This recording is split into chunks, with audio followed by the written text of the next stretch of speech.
Hirose's FH62 series are compact, flexible printed circuit, or FPC connectors with a single action lock that is designed for automatic assembly.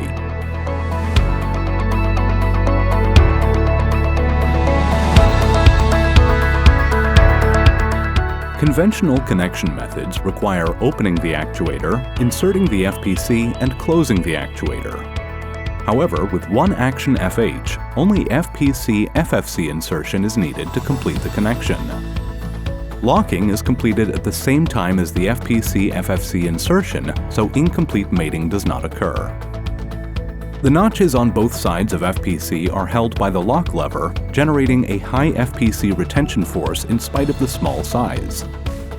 In addition to simplifying assembly, the space-saving FH62 series FPC connector also simplifies the design process by supporting USB 3.0, embedded DisplayPort version 1.3, and MIPI D-PHY version 1.1 standards. The connector enables a reduction in the size of consumer, medical, point-of-sale, and other electronic devices.